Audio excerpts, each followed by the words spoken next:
ہو اگر کوئی مزاحم بے سبب، فرض منوائے ادائے مستحب، یہ نہ ہو تو فرض اس کو مان لے، زندگی کو عین قدرت جان لے۔ جنگ کے میدان میں دشمن اگر، صلح کو سمجھے مآل بے خطر، شوق سے کرنے لگے پھر کاروبار، توڑ ڈالے اپنے سب حصن و حصار۔ پختہ ہو اس کا نہ پھر جب تک نظام، طاقت اس کے ملک پر سمجھو حرام۔ جان اس فرمان حق کے راز کو، زندگی خطرات سے خالی نہ ہو۔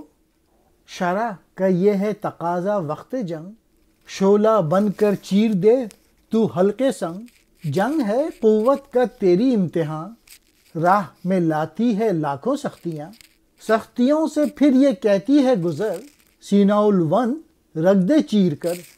جب کوئی فرد یا گروہ بلا وجہ مسلمان کو کسی مستحب فعل سے روکتا ہے تو وہ مستحب نہیں رہتا بلکہ فرض کی صورت اختیار کر لیتا ہے، جسے کرنا مسلمان کے لیے لازم ہو جاتا ہے۔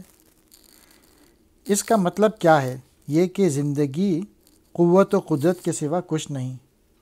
اگر لڑائی کے دن دشمن کا لشکر اس خیال سے بے فکر ہو جائے کہ صلح ہو رہی ہے، حفاظت کے لیے اس نے جو پابندیاں عائد کر رکھی تھیں انہیں ڈھیلی کر دے اور دفاعی تدابیر سے کنارہ کش ہو جائے، جب تک اس کے تمام حفاظتی انتظامات پہلے شکل پہ نہ آ جائیں، اس کی مملکت پر لشکر کشی حرام ہے۔ یہ انسان دوستی کی عظیم مثال ہے جو کسی دوسری قوم میں نظر نہیں آتی۔ تجھے کچھ معلوم ہے اس خدائی فرمان کا راز کیا ہے؟ خطروں میں جینا ہی صحیح معنوں میں زندگی ہے۔ ملت بزدلی سے کام لینے کے بجائے جس قدر مصیبتوں اور خطروں کا مقابلہ کرے گی، اتنا ہی اس کی بقا اور عظمت کا سامان ہے۔ اگر تجھے کسی سے جنگ کرنی پڑ جائے تو اس موقع پر شعلے کی صورت اختیار کر جا اور پتھر کا حلق پھاڑ دے، یعنی بے خوف ہو کر بڑی دلیری سے لڑ، خواہ دشمن کتنا ہی طاقتور نہ ہو، چنے چپوا دے۔ وہ تیری قوت کو آزماتی ہے، اس کے لیے کوہ الوند کو تیرے سامنے رکھ دیتی ہے، یعنی اللہ تعالیٰ تیری قوت و تحمل کو آزمانے کی خاطر تیرے آگے مصیبتوں اور دشواریوں کے بڑے بڑے پہاڑ کھڑے کر دیتا ہے۔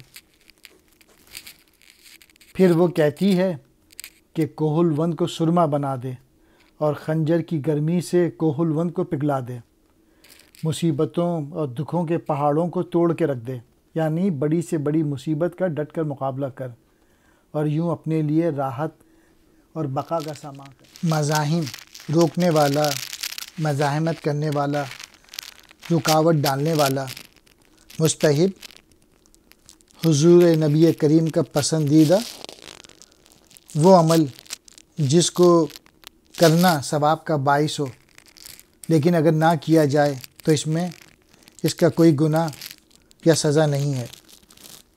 عین قدرت پورے طور پر قوت اور اختیار۔ حسن کہتے ہیں پناہ گاہ کو، قلعے کو، حصار قلعے کی چار دیواری۔ الون یہ ایران کے ایک پہاڑ کا نام ہے۔